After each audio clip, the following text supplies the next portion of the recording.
And hello, Hotman. It is time for another exciting edition of Breaking Wind, a Last Airbender podcast. I am your host, Jason Roy Gaston, today played by my brother John, and the man to my side, my brother from another mother, my friend from the other side of the planet, VHS Jace. Good afternoon to you, colonizer G'day. scum. All right, Oh, well, that's let's get into not it right. because I did not know it, but apparently this is some kind of a divisive episode. I didn't realize it was. This is The Painted Lady, Really? Book 3, Chapter 3. We are in. Yeah, I was told it was very divisive, and I'm just after watching it. I'm just like, why? What did it do wrong? I I mean, it is don't a know. filler I mean, episode. to me, it's kind of a spiritual sequel to The Blue Spirit, but Yeah, the Painted Lady, the Blue yeah, Spirit. Yeah. wow. I suppose you'll talk about it throughout the episode, but I'd love Yeah. to know what the issue is. I couldn't figure it out. Apparently, some people thought that Katara was out of character for lying, and I'm just like, have you been watching this show? Did you not see the waterbending scroll? But Yeah. whatever. So anyway, Aang and the gang are in a polluted lake. Aang is mud bathing, and then they go to find a town, and there it is, floating out in the middle of the river. It's kind of like Dorne from Lord of the Rings, or should I say, Yeah. The Hobbit, which I like. There was an interesting thing in this episode, and I don't know if you noticed it or not. But whenever they're crossing the river in the boat to get to the town, floating in the middle of the water, Mm. Toph is like hanging on to Sokka's arm the entire time. And again, I love little touches like that because they don't ever mention it in they never like put a spotlight on it. They never mention it in dialogue, but it's just something you notice and you're like, oh yeah, that makes sense because she literally can't see anything right now. Yeah. And She's at her most vulnerable. yeah, and the gang meet Doc. It's like, hello, Doc. This Hello. perfectly normal person on the dock named Yeah. Doc. He offers to take them into the city, and as he's going past, oh, but incidentally, this river is nasty. It's like the worst water in the world. It's like tap water where I live. They go, and this is all because of the Firebender factory that's pumping out, basically what is raw sewage and swill into the water, which is kind of a jerk thing to do. I don't Well, it's not know. exactly eco-friendly, is it? No, it's not. I mean, if that thing is producing waste, can't you just like vaporize it with your firebending powers? I'm just saying that would be a possibility, unless there was some reason you couldn't. Bunch of a-holes. I know. I think they're just doing it just to show that they can. That's what I think. But Aang and the gang go into the town, and there they meet Shu, who is totally a completely different person. No mental health issues there at all. No, none at all. And None. they get the impression that the food in this city is not that great. The fish are kind of gross and I love that mutated. visual. I remember that. It's just look so gross. You know me, I gotta find the best screenshots out there. And there's poverty in this town and sickness in this town, and Katara is touched by it because she wants to help because of course she's Katara and she wants to help. But Sokka, being Sokka and Sokka on the schedule, is like, no, we gotta go stick to the schedule. We gotta go do this. We can't take care of everybody. You gotta stop being such a bleeding heart. He's right though. Okay. He's kind of right. That is not a wrong assessment. And that is what I like about this episode, to be perfectly frank. Again, I'm not sure what the controversy is. I found out that it was kind of a divisive episode, like 15 minutes before we decided to go on, and I could not research into it. But if it's characterizations, no, sorry, everybody's in character on this show. Katara wants to help. Sokka is all about the mission. And he does have a wonderful character moment later on in this episode that we will talk about later. But right now we got something coming over the water. It is I don't know. I keep thinking about Monty Python and the Holy Grail when they say, some watery tot threw a sword at me. I'm just thinking, is this that watery tot right there? No, that is the local spirit, the painted lady who comes into town and helps people. And I'm just now realizing that some of my slides are missing. So I kind of missed the part where they learn about the painted lady before she actually shows up. Yeah. Yeah, wow. Everything is that maybe what they had an issue with, that she chose to take that character and adapt that character? Perhaps. Maybe so. I kind of, to me, it's a Katara thing to do. It's like whenever I'm not allowed to do something, I'm gonna figure out a way to do it. And I think it's a way of also giving the village hope. Yeah, and I think that's part of it for her too. Definitely so. Now, maybe this is where people have a problem with, because Katara basically feeds Appa a bunch of berries that makes his tongue blue, and I guess it gives him a tummy ache. Yeah, and that is a little bit of a not a nice thing to do. I will give that. It's not like Appa's a dog. It's not like she gave him chocolate. It's just, here, eat all the berries you want. Oh no, you've got a tummy ache. I'm sorry. Yeah, I don't think it was that. But Appa, I think, okay, that he's happy. Yeah, Appa's happy. That is a food coma right there. That's it. It's a food coma. 100%. Oh my goodness. They go back to the village and everybody's happy. The spirits in the village have been lifted up, all because of the painted lady. She has come in to help everyone, and now I realize that I did have these out of order, because this happens before we learn that Katara's the painted lady. It's all good. Yeah. But Sokka is still being Sokka, and he wants to stick to the schedule, and Katara is just like, look at that vein in her forehead. She wants to just basically do good. That's all. Just, I want to do good wherever we go. It's like Quantum Leap. We're going through everybody's life, trying to put right what once went wrong, and hoping that our next leap is the leap home. Well, this is where she's right. If you are going on a journey, if you are trying to, if the end goal was to make things right, it makes sense to help people along the way, right? If you're that strong, we've got to save the world. Of course, you'd want to save people along the way.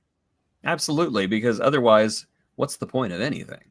Yeah, exactly. And I think that kind of shows the divergence between Sokka and Katara's characters, is that Sokka is a military mind who accepts things like collateral loss and acceptable casualties.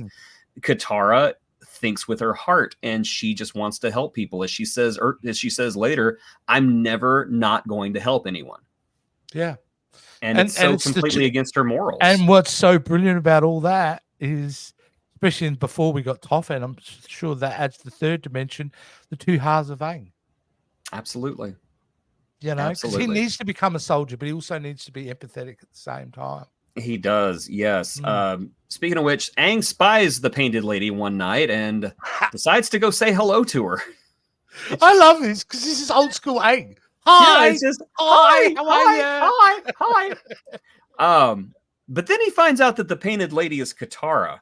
But, and he's a little shocked, like, Katara, how could you? How could you lie to us? I'm sorry, Aang. Joke's on you. I'm into that stuff. Yes. So Aang is in on it, and he's all on board with the let's pretend like we're a sacred spirit kind of thing to help this village. And of course, do they get medicine for the village? Do they bring in more food? Do they clean up the river? No, they destroy the freaking power plant, because of course they do. Of course they do. You're going to go to the source of the problem. Oh, which leads me to my absolute favorite scene in the entire episode, when Katara and Aang walk back to camp and Mommy and Daddy are waiting for them. Girl, no, you didn't. That is just a perfect screen grab, isn't it? And I love the fact that Sokka and Toph know, because it shows me that they're not idiots. Yeah. They figured it out without anybody's help. And I absolutely love that, because I don't know, for some plots to work in some cartoon shows in particular, you always have to have one or two characters that have to be complete idiots. I love that this show respects the intelligence of its characters enough to let them figure things out on their own and off camera. And it just works. whenever they come around and they both got their hands on their hips, I'm just like, oh, they know. Oh no, it's over. Very consistent with that team though, because even if they don't agree, they're always going to come and help each other. Yeah. You want to know how even I though think they're annoyed, they're naturally always going to team up and help each other. So again, I'm trying to figure out why people are hating on this. I'm not sure. I'll have to look into it later if I care. But of course, I have to point out that yeah, you have the human lie detector there. Why did they think they could get away with this? Yeah. Because the second, like, Sokka woke up to go use the bathroom. He's like, "Where's Toph and Katara? Or where's Aang and Katara? I don't know where Aang is, but Katara's probably doing that spirit thing out in the water. Oh, okay. What was she doing? What? Yeah, she was lying when she was talking to you. She's obviously the spirit. You didn't know that? Of course I knew that. That was totally how it would have gone down too. Yeah. However, the destruction of the power plant has not gone unnoticed. And I don't know this guy's name. I don't think I ever really learned it. But you can tell he's bad because he has an upside-down triangle for a head. And he's got a huge scar across his face. So he's bad.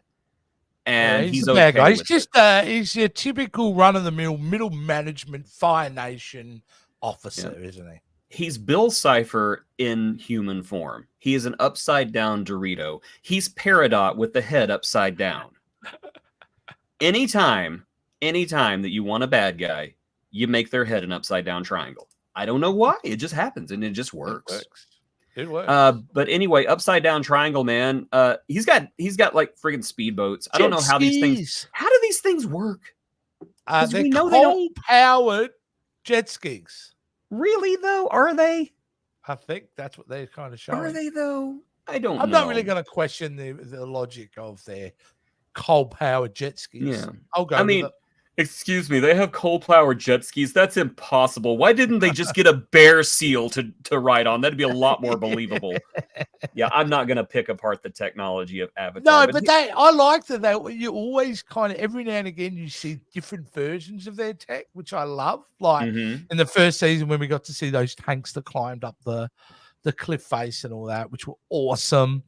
And things like that. The drill, which was awesome. Yep. And now, some jet skis. I'm down. That is one thing that I love about this universe is that through it all, technology marches on, and the technology that is invented is not forgotten. Like the war balloons in the first season. You see the war balloons from that point on. You see them getting used. You see the tanks being used. It continues in the Legend of Korra that takes place 60 years later because there's a technological explosion, and it's kind of like the 1920s during the Legend of Korra, and it's terrific. I love it. Yeah. I also love this scene because Sokka is, of course, Sokka says the logical thing. Like, if you destroyed the power plant, what did you think the Fire Nation was going to do? And then she says, well, I'm never not going to help anybody. It shows to me that both of them are correct, that it is right to help people. But on the other hand, Sokka saying we shouldn't help anybody, it was not out of selfishness. It was out of logic. That if we do something about that, if we do something, if we hurt that factory, they're going to come down on that city because who do you think that they think is going to do it? Exactly. Yeah. There are consequences, and he needs to be strategic, and he needs to, she's very emotionally driven in the moment where, thank God you've got him to think more longer term. Yeah. And she says, of course, I'm never going to turn my back on anybody. And she starts to walk away, and Sokka just stops her and says, and I'm never going to turn my back on you. Yeah. Like, I am still peeved at you. You did a stupid thing, but you're my sister, and I got your back. Yeah. Yeah. And then we get this really amusing sequence where, first of all, upside down triangle head comes down and starts threatening the village. But then the painted lady shows up through the poopy water. And you get basically like Aang and Sokka and Toph and even Appa are getting into it. They're doing like putting on a show, dude. They're putting on a show, and it's terrific. Yeah. It is terrific because, quite honestly, that would scare the pants off me if I did not know they were back there. Just hearing that, that would scare me.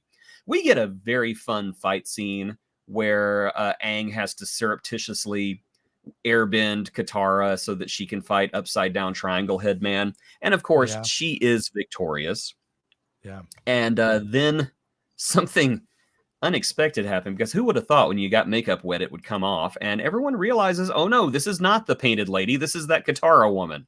She was lying to us. How could you? This is the one part of the episode that I really didn't like, is that Sokka had to explain to the village why they should be grateful to her.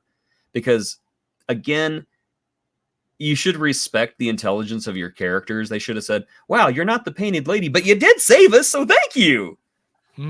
Oh my God! It's almost a commentary on, like, it reflects on real life. You know, we have groups of people that just, they don't think logically. It doesn't make sense. No, they react in very strange ways, and that village, and it could be a trauma thing. They're just not thinking. You know, they're more obsessed with this legend than they are the reality. This woman saved them. I didn't mind it, Chase. I didn't mind it. I thought it taught a very valuable lesson to Katara, that, you know, these things are going to happen.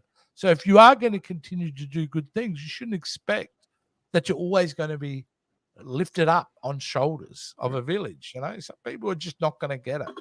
And who would have thought? Who would have thought that a village with people like this in it would be a little crazy? Yeah, exactly. Just how many did we get? We get about 5 different brothers and sisters. Well, brothers. Yeah, I can't remember the name of the last one, but I know it was Doc and Shu and another one. But you have to be careful. That last guy's crazy. Yeah.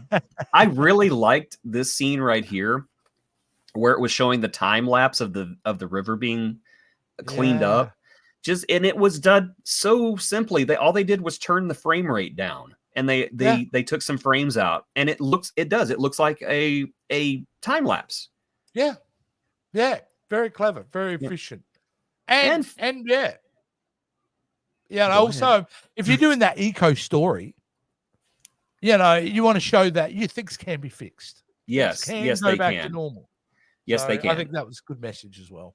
It was, and then, of course, for the grand finale, the actual painted lady appears to Katara and thanks her for taking care of her village, which, of course, begs the question, why weren't you taking care of your village, lady? Yeah, like that. I must admit, that did come to my head. So you were happy just to let them suffer? Yeah, I don't know. I kind of wanted to see Katara go full Sokka here, and just when she can, thank you. You're welcome. Now answer me this. Where were you the whole time? Were you just waiting? What? Thank you, so you could continue sitting on your watery butt? I nearly died. We all nearly died. My brother and I got into a fight. Appa ate berries and had diarrhea for a week. We're behind on the schedule. It's going to be stuck to his fur for weeks. We have to ride on that thing. I ride in the back. Do you have any idea how bad that is? We never saw Appa go poop in the show, did we? I bet it is monstrous. I bet it's the size of the couch. Please tell me it happens in midair. I hope so. Yeah, but then, then there's this old saying, you know, birdie, birdie in the sky made a poopy in my eye. I did not laugh. I did not cry. I'm just grateful that cows don't fly. Yeah. Sky bison. Can't do that anymore. So I could just see somebody sitting on a beach, getting some sun, taking sunglasses off. Oh no. Boom. Yeah, because you're not just going, ooh. Yeah, it is. It's basically, pull me out. Help. Although you're drowning. The berries do give it a wonderful aroma. Oh man. Imagine dying from that though. Oh my god. Trying to explain that to the family. Here lies Bob crushed by bison poo. A drive-by pooing. What killed him? Well, technically, it was the peanut inside the poo, but who was feeding a sky bison peanuts? So sad that you can't even go outside in this town without worrying about a giant poop landing on your head. On the other hand, it fertilized those fields for weeks. This is a strong episode. I don't know what people are going on about. In fact, 3 for 3 so far in this season. It's been really good episodes. I have to admit, it is a filler episode. The filler episodes to me, especially in arc-driven television, kind of bring everything down a little bit. But this was not bad. I enjoyed this. I thought the visuals of I don't know. I'm a sucker for a good ghost story. Yeah. So the whole of the painted lady I thought was really great. I know she's not a ghost, she's a spirit, but come on, they were trying to scare people with her. She's a ghost by this point. I loved one word to describe. I think the best part of this episode for me is cohesion. I loved seeing the team be cohesive when they put on the show. I thought it was great, and it shows the evolution of them as a team. So yeah, big ticks this episode. Well, I've already said it. I really enjoy the fact that the characterization is so consistent. And not only is it consistent, but it's helping the stories by this point, and I really enjoy that. Bit by bit, we're seeing them become a stronger team, and the characters are evolving. And it's not there's no jumps in any of this stuff. It's done organically over time. Yes, it is. That's not an easy thing to pull off, I wouldn't think. So they do an excellent job. So we got an episode coming up next week that I actually think is pretty extraordinary because it's an episode that revolves completely around Sokka. Oh, it's a standalone Sokka episode, is it? Well, it's not really standalone. It does figure into the arc of the season, but I have a particular fondness for this episode because of what it does for Sokka's character. Because we've been seeing him grow incrementally throughout the series. With this episode, he goes up like this, and he becomes that military leader that we all knew he was going to become one day. But I really think you'll enjoy it. It's called Sokka's Master. Awesome. All right. Yeah. Well, I definitely, as you know, as soon as we film these, I go and watch the next episode pretty well straight away. So, well, you go and watch it, and you go enjoy it. I'm gonna wait a week until I'm going on a little trip, which I'm sure I will be back by the time that this appears on YouTube. And so it won't really matter. But but just know that I'm having to wait a week before I see this episode. But by gosh, you enjoy it. Maybe you can watch it on the plane flight home. I could probably watch the entire series on the plane flight home. I'm not even going to tempt myself. Awesome. I've got some spooky movies I need to watch. I may download some of those and take them with me. Yeah, absolutely. Did you know there's a Mickey Mouse slasher movie? Yes, I'm aware it's of awful. it. It's awful. Yeah, it's awful. It is just awful. I'm not. I can see the movie poster. I can see the movie poster, but. Yeah, there's something else that's coming up. It's going to be, Superman? Mm-hmm. Yes, I've heard of him, yes. Less than 10 years before he becomes public, owned. That'll be interesting.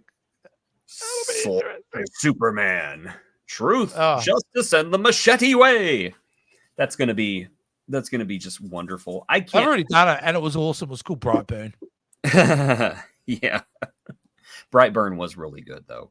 Yeah, it was. All right. Well, we got a little. What do the guys need to do, Jace, to support us, keep us going, keeping us watching these wonderful episodes? What do they need to do? Well, my friend, all that one has to do to support us financially is to check out the video description below, where you will find a link to our Patreon, where for as little as $5 a month, you too can be a sponsor of this wonderful show and the many other wonderful shows that appear on this channel. And you may also become a channel member by visiting our channel main page. Remember, members and supporters get videos early. The 31 days of Halloween, they're already looking at day number 19. Whoa. Yeah, that's how far ahead they see into the future.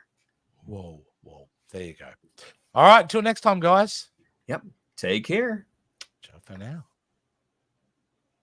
Sokka's Master.